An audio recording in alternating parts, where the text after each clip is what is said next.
Hello everybody, welcome back to Everyman Prepping. I hope you're having a good day, great start to the weekend.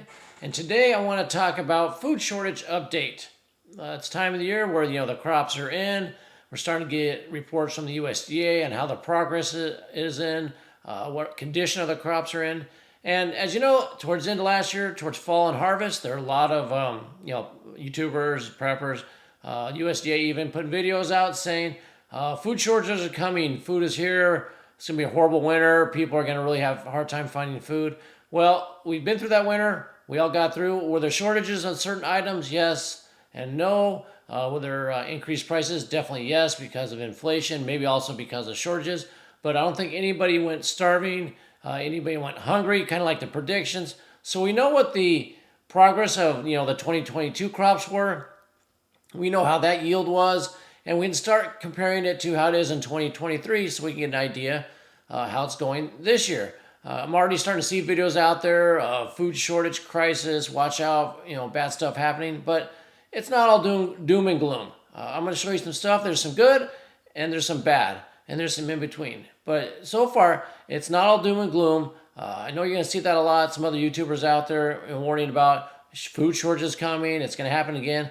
Well, let's see what we can really find out. Let's see what the truth is. Let's look at the numbers, what condition of the crops are in, and then we can project how we're doing. So you need to know if and when you need to stock up more, if you need to be concerned about it or not. I think it's a mixed bag, but there's a lot of good and some stuff we need to be concerned about and keep our eye on. So let's begin and look at the first article here. We're going to look into Kansas really quick and see how their drought's doing. At this time also, please like, comment, and share on the video and subscribe to the channel. So this is from Successful Farming, and it says low yields expected as drought persists in Kansas. So Kansas is having trouble, and they're still in a drought. And it says crop yields are expected to be down for some Kansas farmers. Now it says some, not all, and persistent drought. So let's look at the drought map. We can see the more red it is, the more drought issues they're having. So you can see in the central Kansas and the southeast, pretty bad. Towards Colorado on the eastern side there, or the western side there, I'm sorry, you'll see that they've been getting a lot of rain over there. And Colorado's actually doing really good this year. You'll see some numbers, but Colorado is well ahead of 2022. So what does it say really quick? It says limited precipitation throughout June and July is getting him, when it says him, it says farmer Luke Beller, it says. He's a corn and soybean farmer. So it's setting him up for yields of 80 to 100 bushels per acre or less. If we miss rain, we're looking to 50 to 60 bushels of corn crop. That's pretty low. Wouldn't be good for him, at least. And he says this is the second consecutive year of drought that has challenged Beller's crops in 2022, so last year. Beller said his corn only yield was 27 bushels per acre. Last year was the second worst corn crop in the farm's history. Hopefully improves. Like I said, that was 27 bushels per acre, and it's set up here that he'll get 50 to 60 if he doesn't see rain. Well, that's a lot better than 27. That's, basically double. So double last year's good for all of us, right? Then it says here that his wheat has done well. In wintertime, it was really cold, super cold going through there. In drought, people worry about the hard red winter wheat. I even did some reports on it that it might harm the crop, the winter wheat. It might die. But it looks like it might have got through, and it looks like it's doing pretty well. His quote says, wheat has done well, especially with the precipitation that fell on his operation, on his farm in May. What's saving us on the farm crop right now is wheat. So wheat's actually doing good for him. That's good for all of us. Wheat's in a lot of products, a lot of manufactured products, produced products, just not raw goods, just not for bread and flour, but for other, what they call highly produced, highly processed. That's what I was looking for. Highly processed foods. A lot of wheat products are in those. So that's good to hear. I always suggest people buy some wheat berries. They store almost forever. I have a video I can put up. I'll put a link below also of how to store hard red winter wheat. Stores great marlow bags, oxygen absorbers. Get yourself a mill. You'll have flour 25, 30 years from now. Great thing to do. So, Kansas is not looking too bad. And so let's move on and see what else we talk about. We're going to talk mainly about wheat, corn, and soy. Those are the three main crops that really impact the food supplies in this country, especially for the processed foods, which I know a lot of you are saying, don't eat those, they're garbage. Yes, that's true. Most Americans eat that. And if they stop eating that, they're going to eat the organic or the fresh fruits.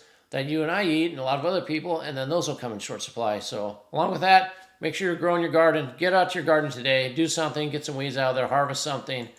Get out to your garden today. So moving on. I was digressing there a little bit. We have U.S. corn conditions for 2023. So this is just from week to week. I wanted to put this out really quickly. I mentioned Colorado. Look, there's 75% good and excellent. That's great. I mean, that's a great number. It's down. Yes, it's down 4, but they've had a lot of rain in Colorado. So Colorado corn doing well. If you look on this, red numbers means it declined in the condition over the last week, and blue numbers means it got better, and white is neutral. So overall, if you look at all these states, find your state if you're out there. If you're a farmer, farmers doing corn, soy, or wheat. Write in the comments below. How are they doing? What's their outlook? I'd love to hear from people in the rest of the community. Read the comments, and they can get an idea, from boots on the ground, from farmers out there. How are tractors on the ground? How about that? How is the yields in your area? It'd be great to hear. So anyway, corn looks pretty good. We got more blue than red. That's great. That's great news. Let's move on to soy. So, as you know, soy is super important. Not only do we export a ton of it, unfortunately a lot goes to China, but soy products are in almost every processed food. Everything from, getting the protein out of it, to the oil, to you name it.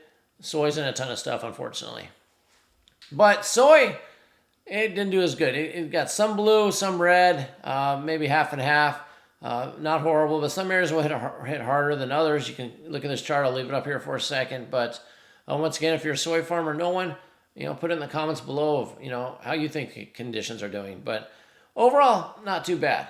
And to look at this, we're going to look at some USDA charts now. And this is going to give us the crop progress through 2023. But it also compares it to the previous years, which is great because we can forecast how we're doing. Like I said, in 2022, into the season, the doom and gloom was out there. We're going to starve. There's no food and all that. So let's compare it to 2022. Let's compare it to 2021. These charts go all the way to 2019. As you can see, we're in red right now. 2023 is red. And orange, this orange color, I guess it's orange, is 2022. And with the green is 2021. So the first one here is barley. Barley is used in, beer making and some bakery items. Not a devastating crop if we lose it to the overall food supply in the country, but you can see here 2023, it's above 2021, about the same as 2022. It's hanging out here about 45, 50, maybe about 50%. Not to worry about that. Let's scroll through a few of these other ones that are more important. Let me just see if I can page down maybe here. Here we go, corn. Corn, very important. You got corn as, for feed. You got corn as a sweetener, corn syrup. You got, corn meal. Corn's used in a lot of stuff too. Corn's used everywhere. Very important crop. So good to excellent. Where are we at? Well, we're unfortunately below 20. We're below everything. It's the lowest it's been, but it's on a trajectory up. Looks like we're about 55% right now compared to 2022, which was way up here, probably almost close to 65%. So that's not good news. That's a little bad news. It is improving. As you can see in 2022, from this point, it went down and degraded, below where we are right now. So let's hope we get improvement. Let's hope the rains keep going on in the Midwest, and, we see an improvement. But right now, lowest ever for, good to excellent. The worse the condition, the lower the yields, obviously. The lower the yields, less food we have. So got to keep our eye on the corn here. Moving on here, this cotton. We don't eat cotton, not worried about cotton. Oats. Those of you that eat oatmeals, things like that, oat milk, whatever you want to use it for. As you can see, we are below 2022 again at this time. Above 2021, however. So we'll keep an eye on this one. Another one's not doing so hot. Let's see, we got here pasture range. This is pasture and range in the United States is very important. This is for livestock, your cows, your cattle, your sheep, animals that graze. Also, at the end of last year in the fall, it's all about the drought. The pasture land's not there. Farmers were culling their herd. They had to reduce the number because they couldn't feed them. Well, if we got more pasture land, maybe they can expand that herd, and we'll have more meat, less prices. I know inflation's out there, but as you can see, this is doing great. This is the good part of the good news. 2023 is higher than every year except 2019. So better than 2020, 21, 22. The pasture and range progress this year is above. That is great news. It's great for all the meat eaters out there. Great for prices, all that. So good news there. We got the pasture and range lands are doing well this year. Hopefully, and it's on its upward trend too. So let's hope that continues. Moving on here, we got peanuts. Not worried about peanuts. We got rice. Rice also. Look at that shooting up. Had a lot of rain in the rice areas, rice growing areas. So, rice is almost actually equal up to 2022. A lot of talk last year about rice production lowering because it did, kind of drop after that. We'll see where rice goes, but rice looks like to be on par with last year. And like I said, we had enough last year to go around. So good news also. And sorghum. Sorghum's, well ahead of 2022. Sorghum did not do so hot yesterday. Sorghum's a feed grain, a specialty grain, but you could, they use it in a lot of feed, chickens, other poultry, things like that. They also use it in baked goods and whatnot. But 2023, higher than 2022. It's doing pretty good, so more good news. Like I said, it's not all doom and gloom, so don't get all depressed on this food shortages videos you hear. Not as bad as what's going out there. Don't get into the fear porn. And what do we have? Soybeans. Second most important one to corn. They're probably tied. Corn, soybean up there. Wheat, like I said. A little bit of bad news here, unfortunately. We are at the worst, at this point, the worst ever of the 4 year or 5 years that we're showing here. It's below 2019, below 2022, a lot below. I mean, look where we were. We were about 63% in 2022, if I can guesstimate this right. And right now we're at like 52 or so, 53%. Not good. Soy is very important. So, not good news. We need to keep an eye on this. Soy production goes down. That will lead to shortages. It will lead to higher prices for all the things that include soy, which is tons of processed items. So keep our eye on soy products out there. Not looking good right now, but as we go through the summer, I'll keep updating these charts as they produce them. Lastly, let's look at wheat here. So wheat, how are we doing in wheat? This is spring wheat, by the way. Then we'll look at winter wheat. Spring wheat is below 2022, above 2021, middle of the road. Mixed news there. Wheat's very important. Hopefully, it's on a downward trend. Need some rain or it's going to keep going down, which will put some pressure on the wheat market, the flour, all those goods that use wheat. And this is sure to be, we're going to skip that, sunflower, winter wheat. So this is the one where everybody was reporting winter wheat's horrible. It's not going to have any winter wheat this year. Hard red winter wheat's going to be really low. We're in trouble. Food shortages, blah, blah, blah, blah. All that. I heard a lot of fear porn on that. But as you can see, here's 2022. We're, good, excellent is better than 2022, below 2021. We made it through last year with enough wheat and supplies. And doing better now, and it's not going up or down, it's flatlining, which is great. So, good news there. Hard red winter wheat recovered from the cold. Looks like the harvest will be pretty good. So, good news there. Good news there. So, like I said, we had a mixed bag. Some good, some bad, but it's not going to be a catastrophe as it stands right now in mid-July. Not a catastrophe like some people are saying, and not worse than 2022. And like I said, we got through 2022. Last thing I want to talk about before I let you go, I know this is a little longer video than usual.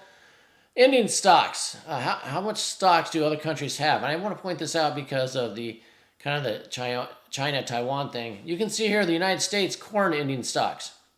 It doesn't even matter the numbers really, but it's 57 million metric tons. But look at China, over 200 million metric tons. That's yes, they have a lot more population than us. We export a lot of this, though. China doesn't export any of this. They keep it in-house, and they're a huge importer. So this is a wartime stockage, if you ask me. It's just my opinion, but that's a wartime stockage because a lot of this will be exported. Keep an eye on that. If you want to look at the soy one here really quick, same thing. Now you're going to wonder, why does Brazil and Argentina have so much? Are they on wartime footing? No.